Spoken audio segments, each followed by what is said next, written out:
Hello, and welcome to Narrative Tales, where I take my sessions from our favorite dice rolling game and turn it into the story that we're trying to tell.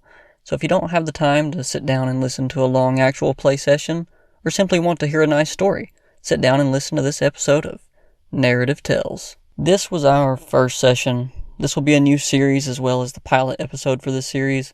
I hope you're able to enjoy. Normally, I'm thinking this portion will be reserved for a recap, but for now you'll just have to listen to this exciting new story. It is a dreary rainy day in the small mining town of Corora. The rain can very loudly be heard bouncing off the tin roofs and walls. It's like a continuous rolling thunder on top of the flashing thunder and lightning off in the distance. Bits of rust can be seen on the thin metal roofs of the buildings. The ground is disgustingly muddy. The smell of soot lingers thick in the air, only slightly tampered by the rain. Large plumes of smoke billow from the burning refining furnaces. Everyone walking by is muddy, nasty, and unhappy. A long-haired man stands there with a sheathed greatsword slung across his back.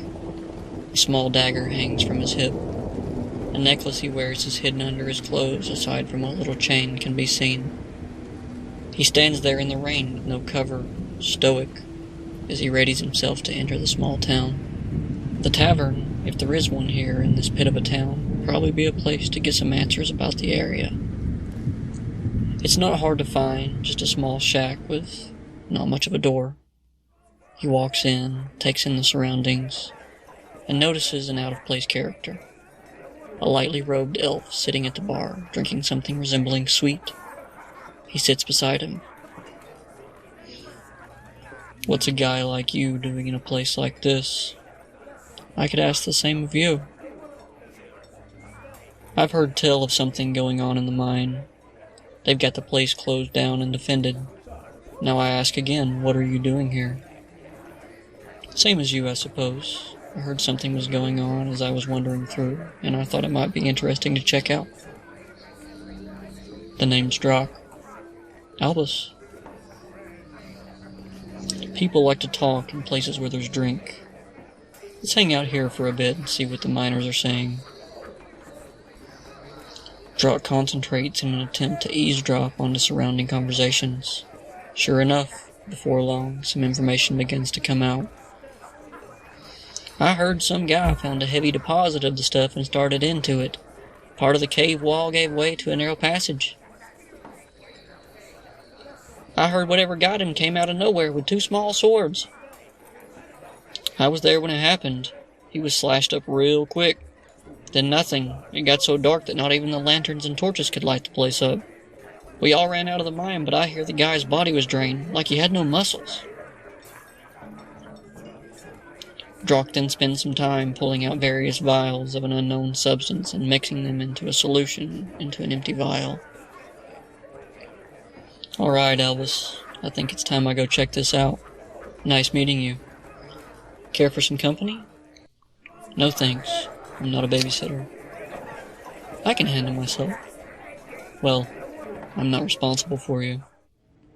Drock and Albus begin heading towards the mine opening, passing by many crushers, furnaces, and even the market through the sludge of the dirt paths. Arriving at the mine, a simple hole in a small hill, it is flanked by 2 guards. The opening to the mine itself, blocked by a thick metal gate that seems to have been hastily put on to bar entrance from it. One of the guards looks at the 2.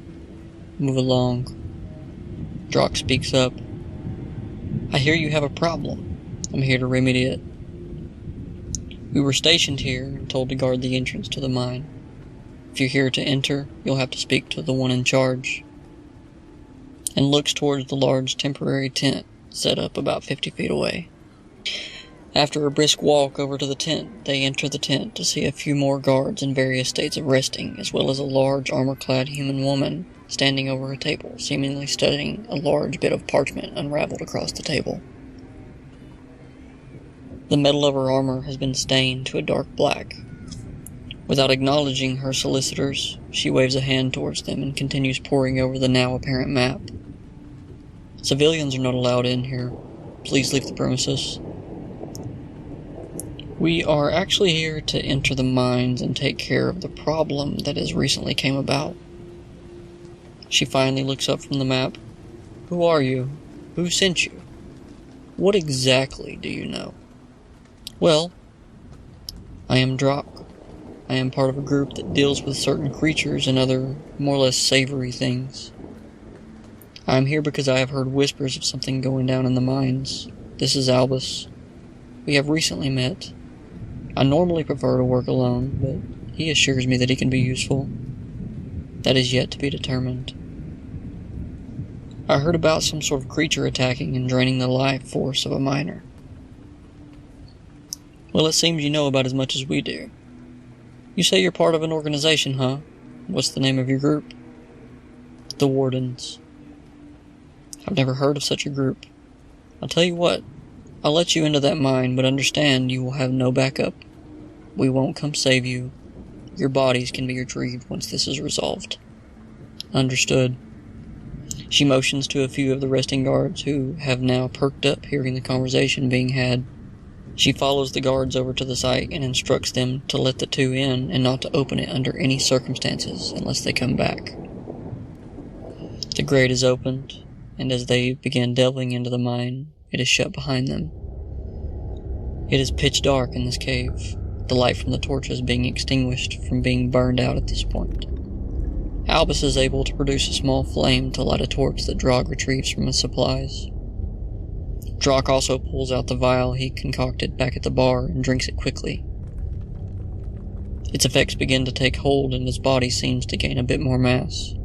His veins pop out just slightly more. The torchlight is the only source of light to allow them to see for a short distance ahead. Further down the mine, it is eerily quiet, aside from the occasional drip of water coming off the ceiling. The path forward is easy enough, as temporary tracks are laid down to transport the ore to the surface for refining. After what seems like an eternity walking down a steady slope deeper into the depths of the earth, a shimmering green glint catches their eye.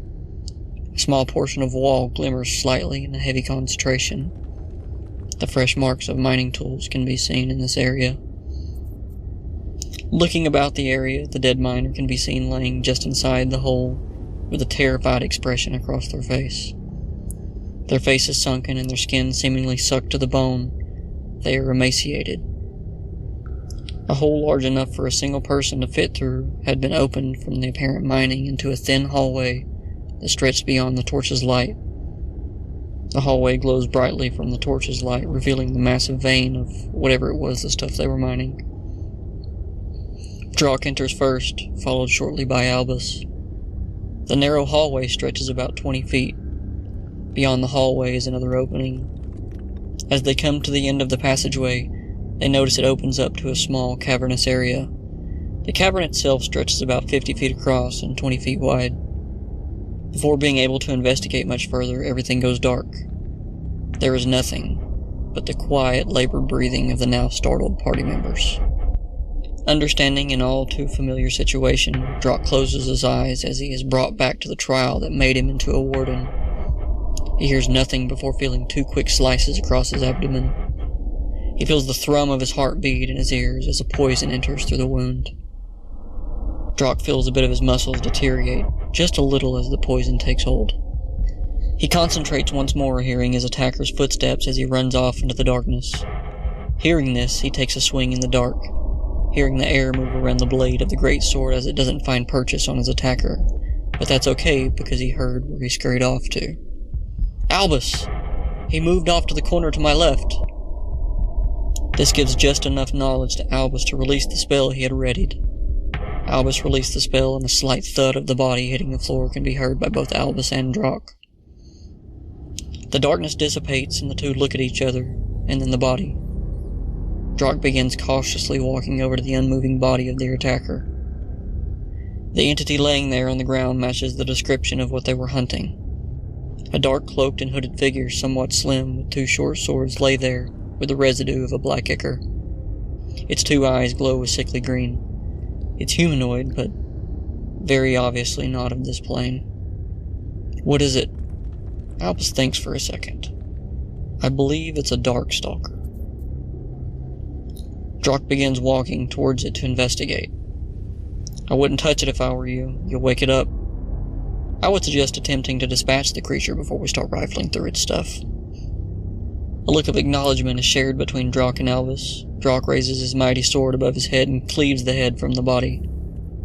There's not much to take from the corpse, but they take the container in which the black ichor is stored in. Before anything else can be scavenged, the body erupts in a massive fiery explosion. The explosion rocks the space, sending Albus and Drock flying against nearby walls. After gathering themselves, they look at one another, and the cavern begins shaking as its structure has been compromised. Run! Out of the cavern, through the hallway, and back into the mine proper, Albus and Drock run, narrowly making it out before the cavern and hallway collapse, leaving only rubble behind. Outside of the mine where the 2 guards are stationed, the ground shakes a bit, and a plume of dust and rocks shoot out of the mine entrance, startling the guards. Drock and Albus make their way back up the entrance, battered and bruised in more than one way. Upon reaching the surface, all of the guards and the woman are standing there, curiously waiting. Emerging from the mine, a puzzled and confused look comes across the guards and the woman's face. You're alive. Somehow. What happened? What was it? A dark cloaked figure carrying 2 short swords. It used some sort of poison to drain some of my strength from me. Then it exploded upon dying. We believe it was a Darkstalker. Well, I certainly didn't expect to see you 2 back. I expected to come find your bodies when we finally came up with a plan to enter the mine. Good work. What did you say your group's name was? The Wardens? Are they some sort of group I need to be on the lookout for? It's the Wardens, and no. He's not a part of my group, but after today, he could be a good candidate. My organization is kind of like monster hunters. We deal specifically in things of the evil nature. Well, alright then. I appreciate the help. Saves me a bunch of time from my normal duties. I was only sent here from my normal station in Chloria to come deal with this, and it's one more thing off my plate. You seem like you may make a good member of the Shadow Fist. If you're interested in more work and getting your name out there, come see me in Chloria. And who are you, exactly? I am Lydia of the Shadow Fists in Chloria. Drock stares at Lydia with an expectant look. What? I don't work for free. Well, we didn't exactly discuss a reward, as this wasn't exactly a quest given, but I understand and I appreciate your desire to be compensated for your work. Guard, go fetch some of the stuff. One of the guards shuffles off into the tent for a short period before returning with a small satchel. It's not exactly coin, but it's worth quite a bit of gold. The magic folk like him, looking at Albus, seem to like it. Thanks. Where to now, Drock? I'm headed to Chloria. Then let's go. Drock sighs. Albus and Drock begin making the trip to Chloria. Getting partway to the city of Chloria, a familiar voice creeps into Drock's mind. The voice of Artemis.